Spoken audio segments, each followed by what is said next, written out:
It is time for our first talk. Our first speaker is Joe Gray. He is presenting NetflOSINT. I think I'm supposed to pronounce it like that. Taking an often overlooked data source and operationalizing it.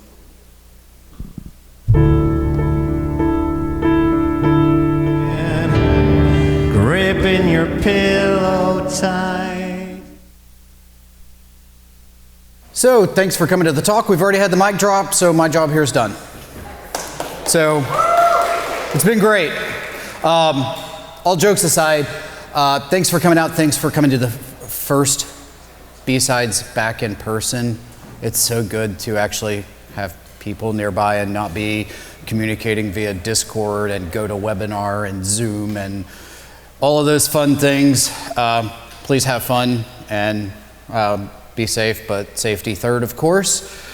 That being said, welcome to NetflOSINT, taking an often overlooked data source and operationalizing it. Anyone who knows me knows I like clickbait titles, so that's kind of what this is. We'll get down to the meat and potatoes of it in a moment. So, about me, I'm the founder and instructor for the OSINT. By day, I'm a threat hunt and intelligence engineer at Mercari. I wrote Practical Social Engineering, which if you're interested, I'll be selling downstairs once this is done. I like to compete quite a bit as well. I'm the 2017 DerbyCon Social Engineering Capture the Flag winner and a member of the OSINT search party winning teams at DEF CON 28 and 29. So moving into the actual context of the presentation, why this presentation? Well, when we think network forensics, what immediately comes to mind? I mean, Pcaps, right? Pcaps or it didn't happen. That's a very common phrase that we hear. And Pcaps are universal truths. But that's what we normally gravitate to because of the additional rich context that you get from a packet capture. And I'm not going to stand up here and dispute the validity of a Pcap in terms of the importance or the value. But it leaves another source overlooked, and that other source is Netflow. And honestly, a lot of devices natively generate Netflow, but really, do we really even look at it, right? Does it become just another data source? Is it just another log source for us to import into the SIM so that we can, make SIM companies that charge by data in and data out exponentially rich? Is that the case? So within this, the agenda for today, we're going to talk about the basis of network forensics. We're going to talk about what is Netflow. We'll do a little bit of a comparison between packet captures and Netflow. And then I struggle with whether to use the term extracting or deducing or inferring Netflow from Pcaps. And then we'll talk about analysis and next steps. The next steps, that's where the word OSINT comes into play. So with this, the basis of network forensics, we typically have three main sources. And that would be your logs, your packet captures, and Netflow. So when we talk about logs, by definition, they are evidence generated chronicling a sequence of events from something like, say, a firewall, a switch, a load balancer. But either way, it's memorializing that an event occurred. And yes, there are problems with logs. They can be overwritten. They can be somewhat altered depending on who has access and what capability they have. That would be fairly sinister. You have problems such as things like time stomping that can affect the validity of a log. Packet captures, it's the collection of network data in basically bytes and bits that's going to allow further analysis, reconstruction, extraction, and then even going as far as to, say, carve files out if that's what was occurring. And then with that, you've got Netflow, which is metadata. Metadata being data about the data. Data to explain the data. To say that B-Sides Knoxville is on May 13th of 2020, that would be a log. that memorializes the event of today. Saying that at 9:06 a.m., the temperature was 66 degrees Fahrenheit. That's what I was looking at with my watch. That is an example also of memorializing, but it's also data about the data. It's data about today. So you could consider that metadata of sorts. It's still an irrefutable data point, but it's data about the data. So data about today. And please do not play a drinking game consuming alcohol for every time I mention the word data. I will say that Fort Sanders and Children's Hospital are relatively close. We're not far from University of Tennessee, but I do not want to be the cause of a congested emergency room. So please do not play a drinking game with that. With that though,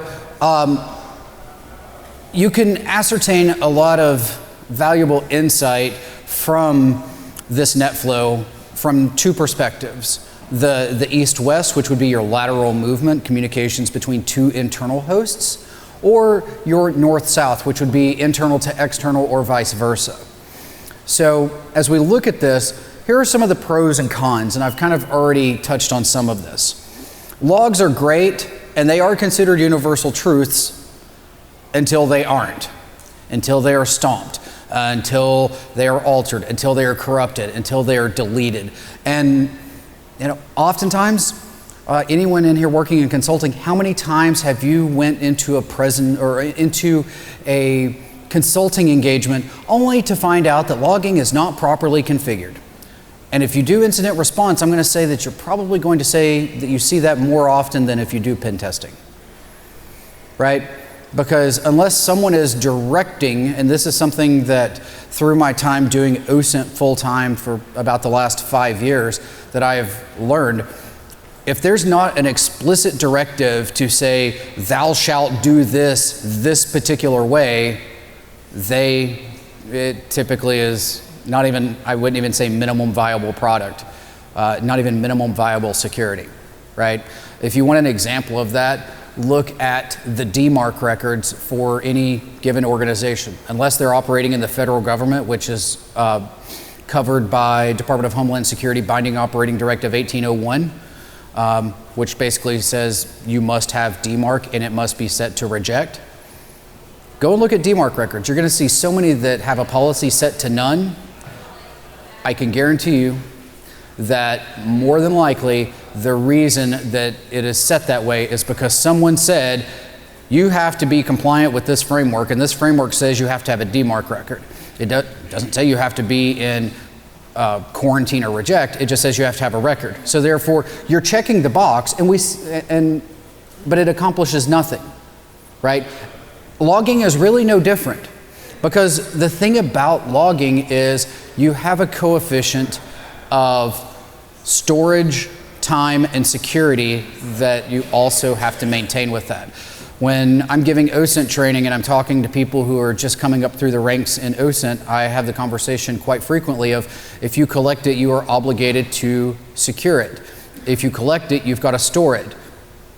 It doesn't matter where you're storing it, you're going to have to pay for that storage in some way, shape, or form. Eventually, that 5 terabyte external hard drive that you have, it's going to fill up. Eventually, you're going to have to pay your monthly cloud storage bill. It's going to cost money. And then with that, you've got to secure it. So that's another, I wouldn't say pro and I wouldn't say con, but it's a blessing and a curse, a pro and a con, if you will, as it relates to logging. You also have things like deletion, time stomping, and honestly, they vary in file size. Depending on the size of your architecture, you may have exceptionally small log files, or you may have tremendous log files. So keep that in mind. With packet captures, they are excellent, and they are also considered universal truths. But they are somewhat short-sighted at times due to things like encrypted protocols.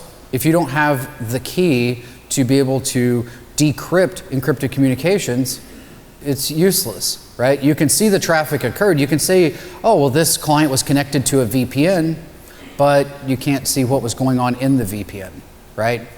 And is that really going to help you? The big con, I would say, really, with packet captures would be the file size. Because if you're transferring a 4 terabyte file, guess how big your packet capture is going to be? At least that size. So it's cumbersome to store and secure something of that size.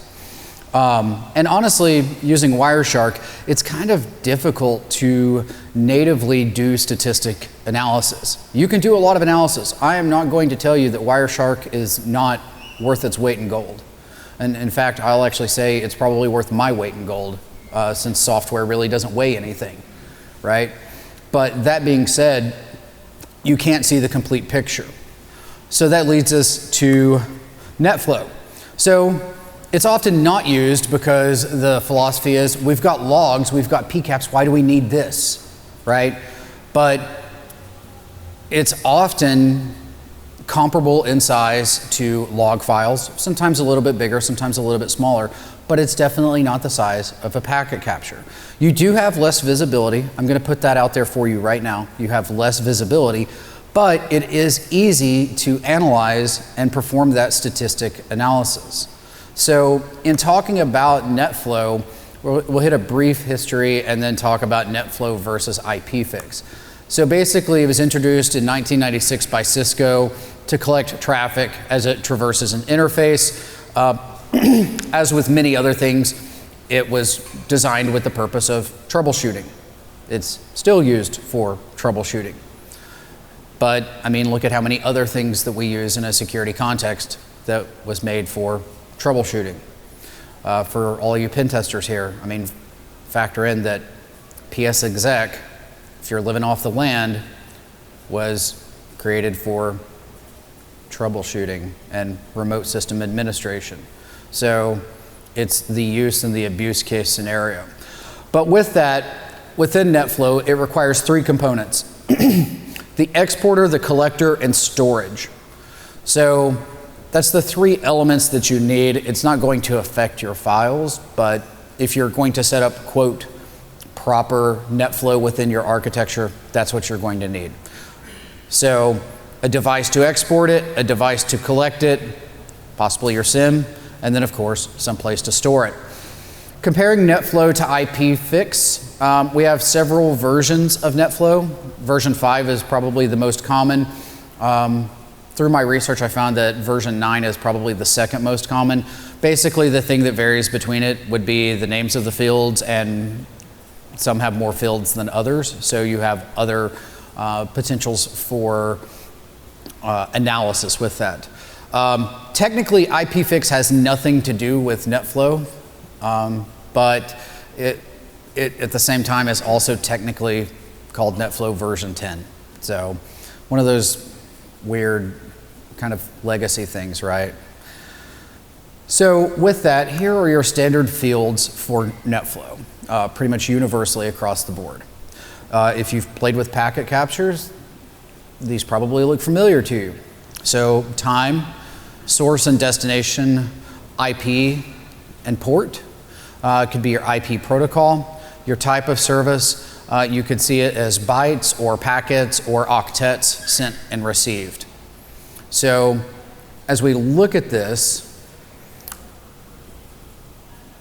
this is going back into what is Netflow, but this is to kind of help us understand it a little bit more. Factor in, think of it this way. Netflow is like Kleenex or Q-tip or Google. We have facial tissues, we have cotton swabs, and we have search engines.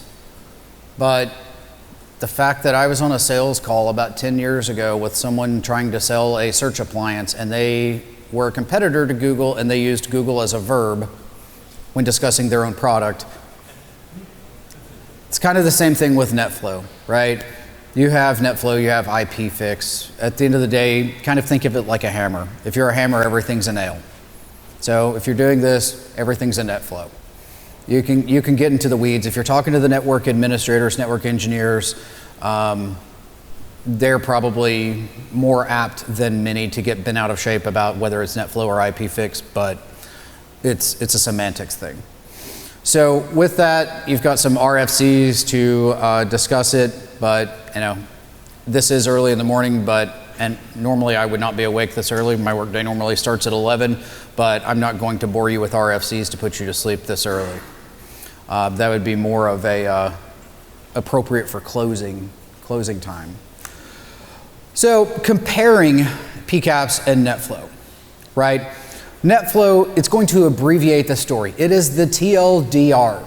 It is the macro perspective of the story. You're going to have your smaller file sizes, meaning you're going to be able to store more, and it's going to be easier to traverse around and allow others to gain access to it. And honestly, it's fairly easy to import into pretty much any SIM, and honestly also in CSV format.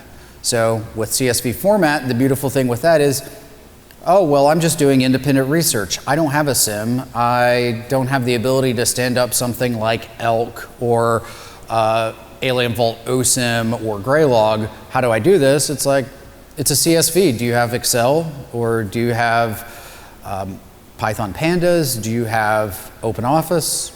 There's a lot of ways that you can analyze it, which is good. But it doesn't include the packet contents. Even if we have a stream of connection over HTTP and you transfer a file, just a text file that says hello world, with a packet capture you could carve that out. With a NetFlow, you're not going to be able to. But at the end of the day, it's valuable.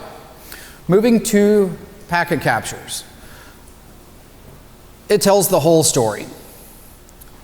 It is the Tolkien version of the story. You're going to have 30 pages describing what the trees smelled like. You're going to have 19 hours of movies walking around. I'm not a big Lord of the Rings fan. But either way, it's going to tell the whole story. It's not going to be the cliff notes that you read 3 days before your AP English 4 exam about Lord of the Rings. The cliff notes, or NetFlow, will tell you that there were trees, and it may tell you that the trees had a scent, but if you want to know the whole story, you've got to go the other route, and that's basically packet captures. So with that, as I said earlier, there is the philosophy that's prevalent across industry of PCAPs, or it didn't happen. Can't disagree with that. With that, it also allows things like stream filtering, so you can hone in on a particular line of conversation between two hosts, and it also allows carving. But again, you have that larger file size, and it's also valuable, which is good, because that's what we're trying to do. We're trying to bring value, right? So continuing with this, we're going to talk about how we would go about extracting, or I like the term inferring. I stuck with extracting in the presentation, but it's not truly extracting as much as it more is inferring the NetFlow from PCAPs. So if you come across a packet capture and you don't have access to a NetFlow interface, or you're doing some Google foo and you do a Google dork for something with file type PCAP, and you come across it and you're like, hey, I might want to actually analyze this as if it's NetFlow. So you wouldn't have access to the interface that captured it. So how would you come across it? Well, I've got some tools and scripts that I'm going to hook you up with. So what we'll need for this, basically you need your packet capture. If you want packet captures to use for this, the one that I'm going to use in the admittedly pre-recorded demonstration came from Active Countermeasures. They have a thing on their website called Malware of the Day, and with it, basically, it's to help you get used to doing various types of analysis or hunt type activities. So with that, you can download those PCAPs and run them through the tool, test them that way. If you're doing any CTFs, like in the intelligence village, there are no packet captures today, so sorry, you can't test it there. But anywhere you have a packet capture, you can do this. You'll need a Linux host with Silk. If you use the Sans Soft Elk system, I believe it is native there. It may also be native on just regular SIFT. I'm not 100% certain on that, but you can just install Silk wherever as well. Optionally, for analysis, you could use Excel, OpenOffice, any of the above. You could also use something like Elk. In the pre-recorded demo piece, I actually have Elk as part of that. And then also, you've got Jupyter Notebook with pandas. And unfortunately, that was the one thing that was going to be a live demo today, and wouldn't you know, I ran an update and it fell and went boom. Wouldn't you know. So, but with that, I mean, we can still talk through it. So, to do this, basically, here's the script for it.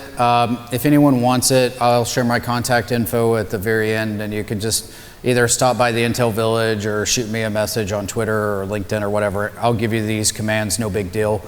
But basically, within Silk, you're using RWP to flow, and then the path to the actual Pcap, and then you have to give it an output path. That's going to create a file type of RW. From there, you run the next script, which would be RWCut, set the delimiter to a comma, so you can have a comma-separated value, CSV. You choose your timestamp format. In this case, I'm going with ISO. And then your output path, that's going to be the name of your CSV file that you're going to create, and then your RW file. And then once you're done with that, now you have a CSV that you can analyze using any of the above. So, and I accidentally duplicated that. So now we are up at the demonstration piece. So let me shift my displays momentarily, and we'll start here. So this is basically an instance of Silk. So I stood up a custom host with this DFIR Techniques host. This was basically during my period of unemployment, me tinkering with various forensics and incident response tools. So I installed it there. And ultimately, this is just basically running through it. So right here is that RWP to flow. So PCAPs, we're using the evil OS10_1 hour Pcap. And then basically we're just putting it in a different directory, keeping the host name or the file name intact with .rw. Do that, cool. Oh, I messed up, wouldn't you know. So now, still messing up. There we go, and at this point, we've executed the RWCut with the delimited, with the comma, timestamp format ISO, output path evil OS10_1, and then there's the .rw file, and then at that point, we have it, and we can verify it. So here's all of them. As you can see, I put all the RW files into one particular location, so that was what caused that hiccup with the command earlier. But basically, you know, we have the CSVs and the RWs as well, and that's really all there is to doing the actual conversion. Moving from there, though, right here we have Elk. So I will tell you, I appreciate Elk, but standing Elk stack, Elasticsearch, Logstash, and Kibana, standing it up from the ground up can be a major pain in the derriere. Major. So if you're going to test this out, what I did was I signed up on Elastic's website for a 14-day free trial. Be careful if you go past that 14-day free trial, because I also had all my honeypots connected to a free trial, and once it got out of the free trial period, it was supposed to cost me $50 a month, 13 days in the month, my bill was $375. Be careful what you connect to it. If you're only doing this kind of stuff, you're probably safe. If you connect it to a bunch of honeypots hanging out on DigitalOcean, probably not the best of ideas. My wallet learned and overcame. Fortunately, that was before I was unemployed. So anyway, to do this, it's actually fairly simple. You literally just say upload a file, and oh, wouldn't you know, there's a Netflow file. So this is what the CSV looks like. Start time, source IP address, source CC, destination IP address, and so on. I don't need to read all of them, but basically we are able to see what this looks like. And then each entry, right here, there's your date and your time. And then from here you have your IP address, CC being country code. In this case, that's an additional field that that particular file has. So they've used something like GeoJSON or some other geolocation mechanism to say this IP address is assigned to, say, the United States, an organization in the US, or as we see over here, Brazil, right? And then we have the actual the protocol, the source port, so forth and so on, and we can go all the way across. Some of these you're going to see the same, some you're not going to see the same. It's going to vary depending on what inputs you have. If it's coming native NetFlow, you're more likely going to have something like this. If it's coming from Silk, it's going to be like lowercase s IP, and then the IP will be uppercase. So it's going to vary, but ultimately, as with anything, once you do the analysis, once you run that initial script, you need to validate what you have anyway so that you know your field names and your headers anyway. So just go through and check it to see what you have. From there, we can scroll through, look at all of this. This gives us everything as it's put into ELK. We give it an index name. In this case, like if you're using soft ELK, for example, they already have ELK built into it because it's soft ELK, and it was built for network forensics. But the caveat is to be able to import stuff directly to it is a little bit trickier than if you do just a generic ELK instance, because you have to match your field names up and make sure that everything is compliant, because they've already predetermined the indexes. They've already indexes, or should I say indices, either way. With that, it's already predetermined, and they've already got the dashboards built. So if you're doing it on your own, you'll have to build your own dashboards, but it's pretty much point and click. It's not terribly challenging. But from there, I just gave it, I try to start everything with Netflow hyphen, so that way I can use the same dashboards repetitively, because I try to work smarter, not harder. Try. And then from there, let me skip ahead a little bit. So I ended up naming it Demo 1. It goes through, so it's going to process the file, it's going to create the index, have your ingest pipeline, because at the end of the day, ELK was built to receive files on the fly, not just whenever you upload it. But in this case, we're only using it for the upload portion. So it's going to do that. Sometimes it takes a little bit. And now we have everything there. So it's just going to search across here, and this is the same data. So this is just exploring it. So it's using the Discover tab to look at it. You can do this exact same thing in Excel. You can do the exact same thing, from the Linux command line. It's not going to be as pretty. It's not going to be as delimited. Well, it'll be just as delimited, but it won't be as aesthetically pleasing. But you could still do it. And then from there, you can literally run through, just have a look around, verify the fidelity of your data. You want to make sure that you've got good quality data and something's not flubbed up. Like whenever I pull certain things from an API, like from one of the data breach APIs that I connect to, it never fails that somewhere in the usernames field is a file hash, and somewhere under address is probably a password. So you've got to go through and take a look at it, clean it up, make sure everything's correct. But anyway, we go through creating some visualizations here. Like I said, it's literally point and click. So right here, we've got client IP addresses. So with this particular field, you've got client IP address, but then you've also got source and destination. So client IP address takes both source and destination into account. But in this, right now, you know, for example, you're working in a SOC, you've got Netflow data, and they say, hey, we've just got smacked with a denial of service. Who are the top 5 chattiest hosts? You can find that out with Netflow, or I'm sorry, you can find that out with a Pcap.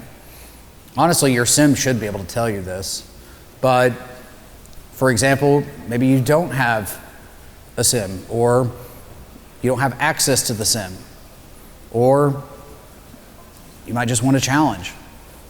You might be chasing one of those promotions or something to that effect. You might want to be demonstrating your ability to automate or think outside the box. Here's a way for you to do it. So you can accomplish the same thing here. And then there you go, there's your top 5 talkers. So boom, we have this. Now the next time that I import Netflow, I can change it right over here. Instead of Netflow demo to Netflow whatever I name the next one, populated. So now we see client and destinations. What are we going to do next? Oh, ports. So what happens when you see a bunch of port 500? Any ideas? It's a VPN. So it's going to tell you just as much as a Pcap will, except it's a smaller file. And it can give you a little bit more information because you can look at it if you're filtering by a particular port, like say, for example, port 500, and you could actually look and see who patient 0 is. So you can do your basic analysis to find out the root cause of things. I will say with ports, because it's a numeric value, at times Elk will try to add all those numbers up for you. And it's like, I know we don't have a port 73,814, unless there's a new RFC that I've not heard about. Oh, it's IP version 7. Yeah. Totally saying that in jest. But like right here, number of octets. That's one way to look at it. Cool. Oh, look right here. We have a median, right? So think about this from a statistic analysis perspective. Let's go back to high school or college stats. We're not going to go into any like really disgusting things like confidence intervals or anything like that. You've got 3 measurements that make the most sense for you, right? Mean, median, standard deviation, right? Mean is going to be your average. So that's going to be of all data points, this most accurately describes the general tendency of all other data points, right? You've got median, which means that across the board, this is the most center data point. In some cases, if we're talking about a perfect bell-shaped curve, the mean and the median should be the same. But this is real life. We don't have bell-shaped curves. Well, we do occasionally, but not a perfect one. So as a byproduct, there's a difference. And then finally, you have your standard deviation, which speaks to the general tendency to deviate from the mean. So that shows you how much variance you have. A very high standard deviation indicates there's a lot of variance. A very low one indicates that everything's clustered up together pretty nicely. So with that, you have those 3 measurements that you could do here. In this case, we have the median number of octets.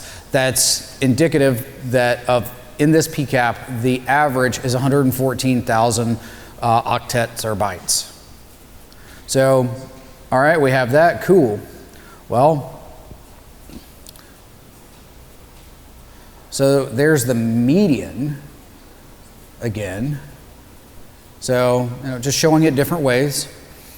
I mean, the social engineer in me says everybody interprets and learns differently. Some people learn better visually, some people learn better by reading, some audibly, some by seeing. So have it as many different ways as you want. Now look, I'm creating a new one that's the average. So now we're getting the mean here. That's pretty different, wouldn't you think? That's quite a bit larger than 114,000. Without going deep into the actual Pcap and what was really happening, basically that lower number for the median was indicative of beaconing over, it was basically DNS requests for text records. So that had a very small packet size, so that drove the number down in that regard. But in terms of the higher average, there were several file transfers that were very large that basically offset it. So you had all the beaconing, which drove the median there, but then to get the average, it's because of the large file sizes. Oh, and look, you can drag and drop and move things around, you know, do all the hokey pokeys you want. So we can edit this. So in this case, I said client, let's change that to source. So it's not final, right? And then with this, you have other. I always like to turn the other off because with a large data set, that other is going to skew it pretty hard. So now we have source, and we can look and say, oh, well, you know what? Our number one top talking source is also the top talking destination. What's going on with this? That's also an internet-facing IP address. Enter the word OSINT of the NetflOSINT. You now have an IP address to go, you know, snooping on. You have a target of interest for, say, Shodan or URL scan or any of the tools du jour. I mean, honestly, Google. So you have all these mechanisms that you can poke around with and find stuff. And then, oh, you want to filter it? Cool. Oh, actually, you know what? I lied. Here's some Jupyter, but it's recorded. So if I were a fan of the band Train, I would make a reference to drops of Jupyter, but I really lost interest when Hey Soul Sister came out. I would make a joke about my sisters not having souls. But anyway, this is what it looks like in Jupyter. So importing the CSV file into Jupyter, which is basically a web-based Python interface that allows you immediate gratification. That's why I like Jupyter. I've actually started writing all of my OSINT tools in Jupyter now because you can test it out, and when you're debugging it, you don't have to put like print works to here number 1, works to here number 3, works to here. You see the exact line. And you're able to edit that data on the fly without having to re-execute the entire script. You can copy and paste it and move it on. So it works out really well. So in this case, this is that same CSV input into a Jupyter notebook. Also with Jupyter, you can also analyze it using the R language or also the Julia language. I know a little bit with R, not so much with Julia, but that's where the word Jupyter comes from. So with this, I imported it into a pandas data frame. A pandas data frame is basically an Excel spreadsheet in memory existing in Python. It's very popular in the data science world. I'm a huge fan of it. But anyway, what I've done here is I've said, okay, well, we're doing it iterating across the rows, and I want to know, in terms of the destination IP address, I want to know the top 4 talkers, hence the :4. And right here, we have them. And I apologize, it's not showing as good on the projector, but you're doing this from a browser, it's fairly easy to work with it. So same thing with source. We get that same data for the mean. Literally, it's just .mean or .median or .std for standard deviation. So from that, we can do value counts. So right here, doing the value counts, this is telling you on a per IP basis how many entries there are for each individual IP address. This is giving you context. Can you get this from a Pcap? Yes. Is it easy? Not always, because you have to filter it on strings and do this and do that. this right here, natively, poof. You could have all of the queries that you want built into a Jupyter notebook, import that CSV, literally go up here and click run across all the cells. Your analysis is done with this. Then you can go back to digging through the Pcap, going through the logs, silencing the alerts, contacting management, triggering incident response, all the things that you want to do, all the things that you should be doing that I'm not telling you not to be doing. I'm just saying this is another step that you can gain additional context with. So as a byproduct, we've got all of this, cool, that's the same IP address we saw before. Oh, and now we're back in ELK with it. So we get that exact same thing. So we're able to filter, and then when you do that filter, you can run that same analysis and say, okay, with this host, what are the top 5 hosts that talked to this host? What are the top 5 hosts that this host talked to? If you know, for example, within a particular event that this host was compromised at such and such time, you could set a filter for around that time, and then you could filter based on that hosts.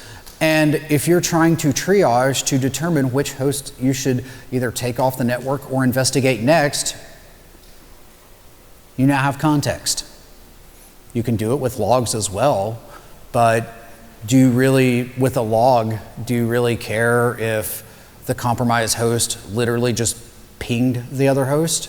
Or do you care that it connected to the host via RDP or SSH, right? Pings can be important, but they don't provide you the full context. So this is going to give you more of that. So, and again, you can literally just tinker around with this however you see fit. There's no right or wrong answer. With many things here, quite honestly, the beautiful thing about this with having the CSV, you can do it natively in Excel, you can put it in ELK, or you can run the Jupyter notebook. But most importantly, I don't have to tell you which way works best. I don't have to make that decision. You do. Because I don't know your organization just as much as you don't know mine, unless you might sell some clothes on Mercari.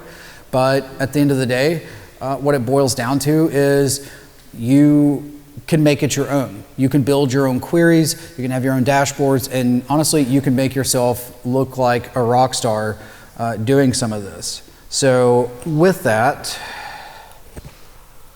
let me get back to PowerPoint.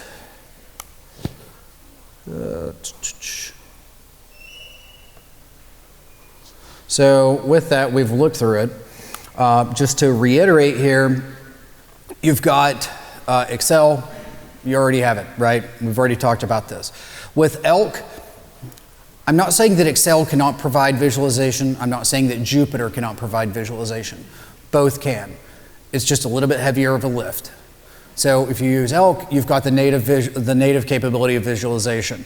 And then you can also, if you're using ELK as a SIM, you can import log data and other data points to be able to integrate there. If you go with Jupyter, if you've got the Python chops, you can go with Jupyter. It's a little bit more complicated, but you're going to get better statistic analysis, and it's easier to repeat. And basically, you reuse the same notebook for multiple Pcaps. So, basically, with that, that leads to the next steps. The next steps, as I stated before, would be you could OSINT the planet, start dropping some things into things like virus total or OTX or just your favorite threat intelligence IOC TTP feed of choice, whatever you want there. But also, importantly, it can make for some really darn good things to put into your reports. And that's where you're going to look like a rock star. Because I said this in conversation yesterday, I meant it, and I mean, even continuing now, all the stuff that we just talked about, like, it's all for show, right? What do we get paid for? The reports. Like, doing OSINT investigations, I mean, I've done some pretty wild stuff. I've found some stuff that quite frankly terrified me. But you know what the client didn't care about? How I found it. They cared that I had a picture of it and some sort of irrefutable proof saying that this was what the case was so that they could do whatever they needed to do. The same thing exists here. Having all the cool tools is great, but at the same time, we do the tools for the show, reports for the dough. And I didn't make that up. I really wish I did. That came from John Strand, actually. So I really wish I'd have thought it up, but here we are. But basically, that's what you can do with it. You can take those screenshots from ELK, you can take those data points from Jupyter, you can create the same visualizations in Jupyter, write them to a file, import them in there as well. And it's going to help. Going back to what I said, some people learn by hearing, some by seeing, some by doing, some by reading. It allows you to encompass this across the board as much as possible so that people can get the maximum comprehension from it. And that's ultimately what we want, because I arrived at the conclusion that everybody working in InfoSec basically works in some form of intelligence, right? Intelligence at the end of the day, give or take whatever you want with it, but the purpose of intelligence is to assist in decision making. So our deliverables, our products, our reports should be to inform in the most unbiased way possible to assist in decision making. So having maximum comprehension is key. With that being said, I'll open it up for questions. And while it's open for questions, here's my contact information. But any questions, concerns, complaints, grievances, thoughts, opinions, or otherwise? Not that I've ever rehearsed that phrase.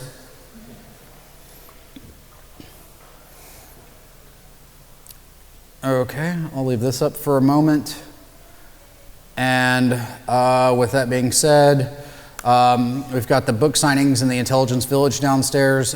Corey and myself are both selling our books and signing them. And the Intelligence Village CTF will officially kick off at 10. The only thing you need is an internet connection. It could be on a laptop, could be on a phone, tablet.